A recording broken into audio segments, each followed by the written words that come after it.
Welcome to my class. नमस्ते student. बच्चों, आज हम कक्षा 8वीं का व्याकरण पढ़ने जा रहे हैं और व्याकरण में आज का हमारा टॉपिक है प्रत्यय। प्रत्यय और उसके भेद, यह हम व्याकरण के टॉपिक में पढ़ने जा रहे हैं और प्रत्यय का यह सेशन नंबर पहला है।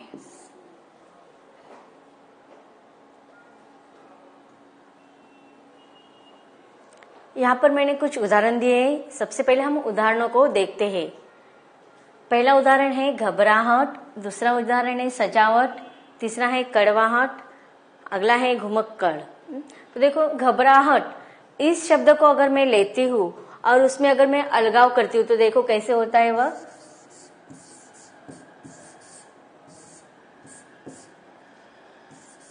आहट, घबर प्लस आहट।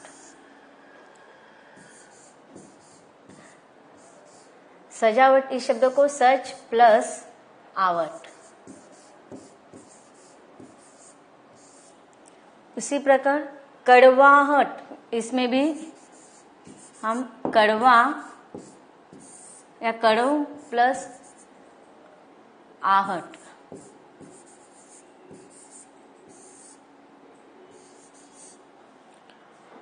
घुमक्कड़, इसमें भी घूम प्लस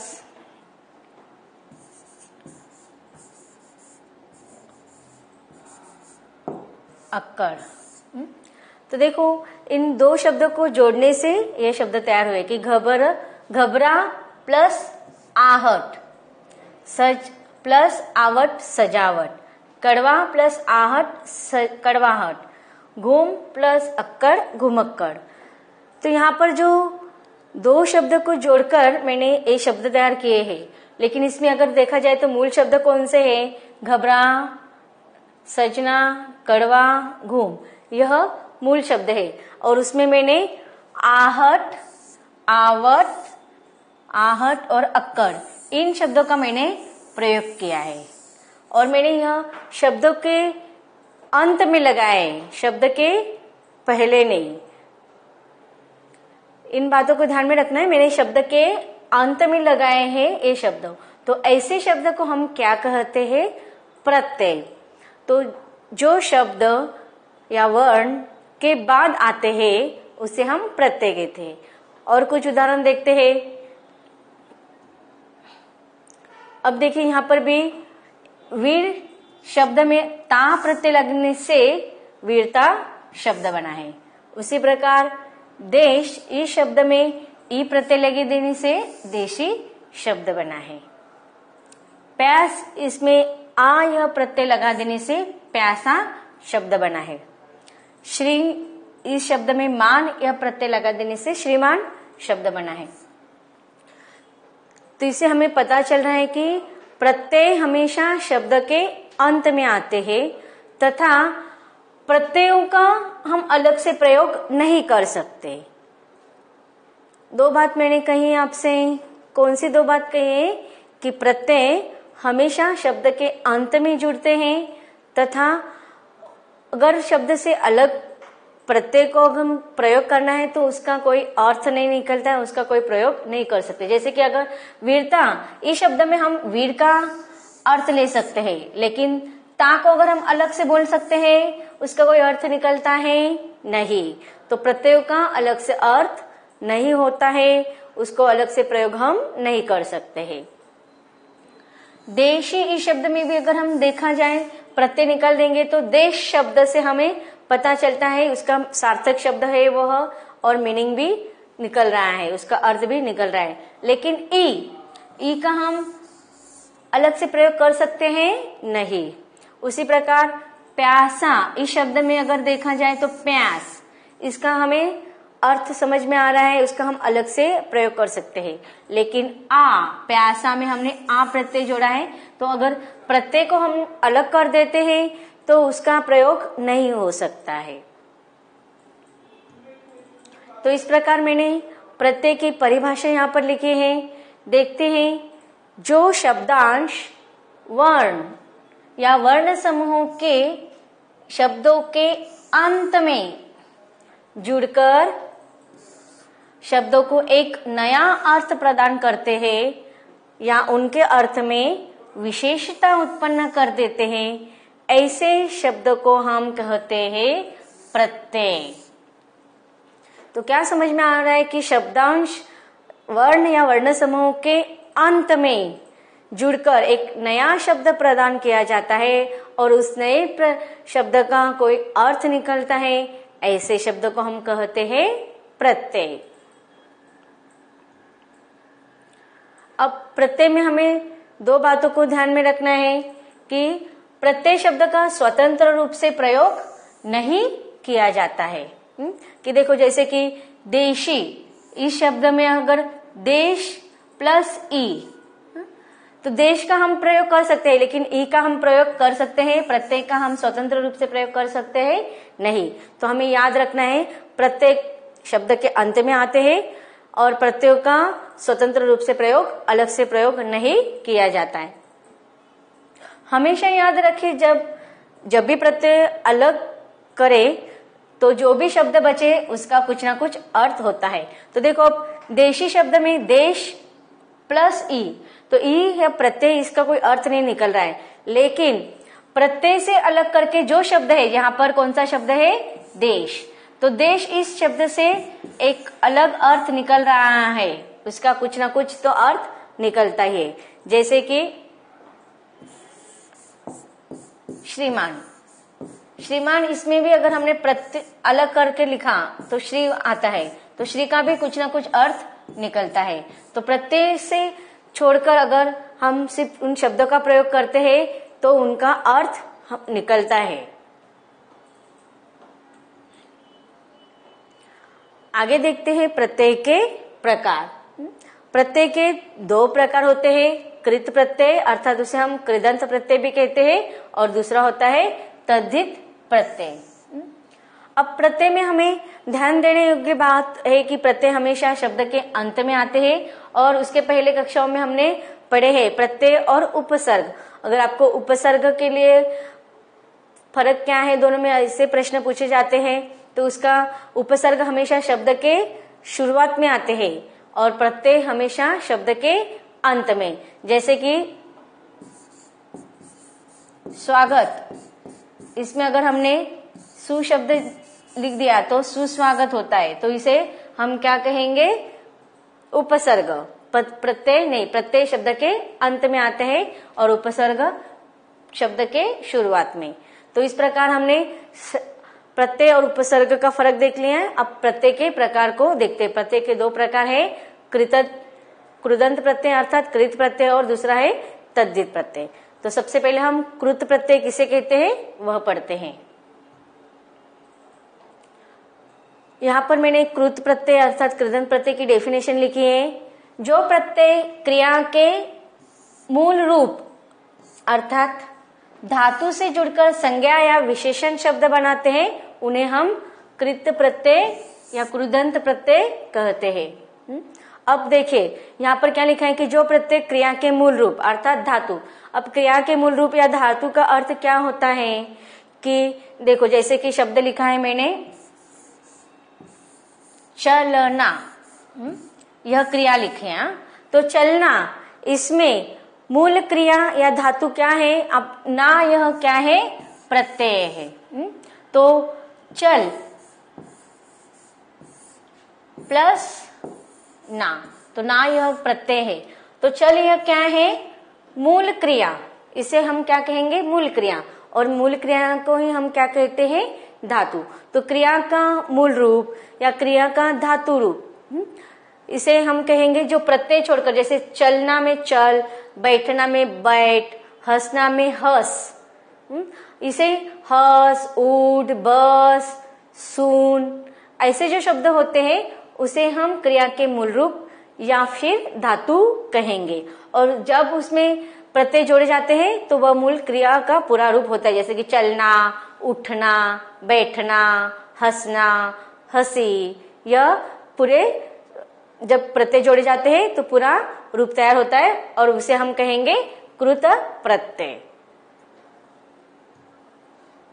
यहाँ पर मैंने कुछ अलग अलग उदाहरण भी दिए कृत प्रत्यय के। देखो अब जैसे कि खेल प्लस औना।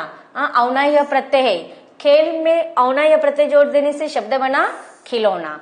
तो यह खेल ये क्या है, यह सारे शब्द जैसे खेल, सज, वीर, देश, प्यास, श्री, यह सारे शब्द धातु या क्रिया के मूल रूप कहलाएंगे और यह आगे मैंने उसके प्रत्यय लिखे हैं। तो सज में भी आवट प्रत्यय लगा देने से सजावट। वीर इस मूल क्रिया में ता प्रत्यय लगा देने से वीरता। देश इस धातु में ई प्रत्यय लगा देने से देशी। प्यास इस धातु में आ प्रत्यय लगा देने से प्यासा। श्री इस मूल धातु में या मूल क्रिया में मान प्रत्यय लगा देने से श्रीमान। तो इस प्रकार हम इसे कहेंगे कृदंत प्रत्यय। अब देखते हैं क्रुद या कृदंत प्रत्यय के प्रकार। कृदंत प्रत्यय के कुल मिलाकर 5 प्रकार हैं। पहला है कर्तुवाच्य प्रत्यय, दूसरा है कर्मवाच्य कृदंत प्रत्यय, तीसरा है करणवाच्य कृदंत प्रत्यय, अगला है चौथा भाववाच्य कृदंत प्रत्यय, 5वां है क्रियावाच्य कृदंत प्रत्यय। तो यह कुल मिलाकर 5 कृदंत प्रत्यय के प्रकार है। अब अलग अलग प्रकारों को हम विस्तार से पढ़ते हैं। सबसे पहले कर्तुवाच्य प्रत्यय की डेफिनेशन देखते हैं। ऐसे प्रत्यय जो किसी वाक्य के अंत में लगकर किसी कर्ता का बोध कराते हैं उसे हम कर्तुवाच्य कृदंत प्रत्यय कहते हैं। अब कर्तुवाच्य शब्द यह इस प्रकार से भी लिखा जाता है। अब देखिए इसके नाम से ही हमें किसका बोध हो रहा है, कर्ता का। तो ऐसे प्रत्यय जो वाक्य में अंत लगकर उसका कर्ता का बोध कराते हैं, ऐसे प्रत्यय को हम क्या कहेंगे, कर्तुवाच्य प्रत्यय। उदाहरण देखते हैं आप। जैसे कि देखो गा इस मूल धातु में वैया प्रत्यय लगा देने से शब्द बनता है गवैया। तो क्या हमने डेफिनेशन क्या देखी थी कि कर्ता का बोध कराते हैं। तो कर्ता देखो यहाँ पर गवैया, गा इसमें वैया प्रत्यय लगा देने से गवैया, तो कर्ता का बोध हो रहा है। उसी प्रकार खे इसमें वैया प्रत्यय लगा देने से खेवैया, चल इसमें अक प्रत्यय लगा देने से चलाक, कि फिर या फिर चाल इसमें अक प्रत्यय लगा देने से शब्द बनता है चालाक, चालक। तैर इसमें आंख प्रत्यय लगा देने से शब्द बनता है तैराक। तो इसे हमें कर्ता का बोध हो रहा है। तो ऐसे कर्ता का बोध कराने वाले जो प्रत्ययुक्त शब्द होते हैं उसे हम कृतवाच्य प्रत्यय या कहेंगे। उसके बाद दूसरा प्रकार है कर्मवाचक कृदंत प्रत्यय। अब देखिए उसके नाम से ही हमें पता चल रहा है कि उससे क्या होगा, कर्म का बोध होता है। वह प्रत्यय जो किसी शब्द से जुड़कर किसी क्रिया के कर्म का बोध कराते हैं उसे हम कर्मवाचक कृदंत प्रत्यय कहते हैं।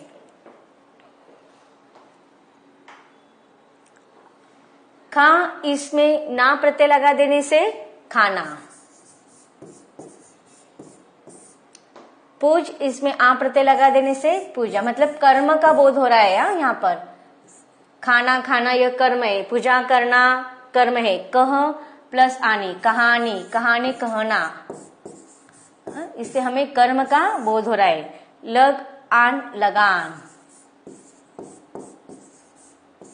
उसी प्रकार बोल आवा बुलावा। तो यहाँ से इन उदाहरणों से हमें क्या पता चल रहा है कि यहाँ पर कर्म का बोध हो रहा है। तो ऐसे प्रत्यय को हम कर्मवाचक कृदंत प्रत्यय कहेंगे। आगे है करणवाचक कृदंत प्रत्यय। तीसरा प्रकार है करणवाचक कृदंत प्रत्यय। अब करण का अर्थ क्या होता है कि साधन, किसी भी प्रकार का साधन वस्तु का बोध होता है। देखते हैं इसकी डेफिनेशन। वह प्रत्यय जो किसी शब्द से जुड़कर किसी क्रिया के होने के माध्यम या साधन या कि करण का बोध कराते हैं। तो जिससे जिन प्रत्ययों को जुड़कर किसी साधन का बोध होता है ऐसे प्रत्ययुक्त शब्द को हम कहेंगे करणवाचक कृदंत प्रत्यय। जैसे कि झाड़ प्लस उ झाड़ू, ढक प्लस अन ढक्कन, तुल प्लस आ तुला, फूक प्लस नी फूकनी। तो देखो यहाँ पर उ, अन, आ और नी, इन प्रत्यय जोड़कर साधनों का, वस्तुओं का हमें ज्ञान हो रहा है। झाड़ू, ढक्कन, तुला, फूंकनी, ये सारे क्या है? वस्तु है, साधन है। तो ये साधन के रूप में प्रयुक्त होने वाले प्रत्यय है, इसलिए हम उसे क्या कहेंगे? करणवाचक कृदंत प्रत्यय। अगला प्रकार है भाववाचक कृदंत प्रत्यय। अब देखिए भाव, भाव से ही हमें पता चल रहा है कि मन के भाव। देखते हैं उसके डेफिनेशन। वह प्रत्यय जो किसी शब्द से जुड़कर किसी क्रिया के होने के भाव का बोध कराते हैं, ऐसे प्रत्ययुक्त शब्द को हम क्या कहेंगे? भाववाचक कृदंत प्रत्यय। उदाहरण देखते हैं। हस प्लस ई हंसी, देखो हंसी मतलब हमारा मन के भाव है। उड़ प्लस आन उड़ान, मिल प्लस आप मिलाप, पहन प्लस आवा पहनावा, पी प्लस आ प्यास, चल प्लस न चलन। तो चलन, प्यास, पहनावा, मिलाप, उड़ान, हंसी, इससे हमें भावयुक्त प्रत्ययों के शब्द मिले हैं। तो ई, आन, आप, आवा, आस, न, इन प्रत्ययों को जोड़कर हमें भाववाचक शब्द मिल रहे, इसलिए हम ऐसे प्रत्ययों को जोड़कर जो शब्द बनते हैं उन्हें क्या कहेंगे? भाववाचक कृदंत प्रत्यय। अब अगला प्रकार है क्रियावाचक कृदंत प्रत्यय। क्रियावाचक में नाम क्या है? क्रिया की, जहां पर क्रिया का बोध कराते हैं। वह प्रत्यय जो किसी शब्द से जुड़कर किसी क्रियात्मकता का बोध कराते हैं, वह क्रियावाचक कृदंत प्रत्यय कहलाते हैं। जैसे कि जा प्लस ता में शब्द प्रत्यय जोड़ने से शब्द बनता है जाता। लिख प्लस आ लिखा, मतलब क्रिया का बोध हो रहा है। जाना, जाता, लिखना, लिखा। रो प्लस आया रोया। कह प्लस एगा कहेगा। बैठ प्लस ना बैठना, तो बैठना, कहेगा, रोया, लिखा, जानना, जाता, इसे क्रिया का बोध हो रहा है।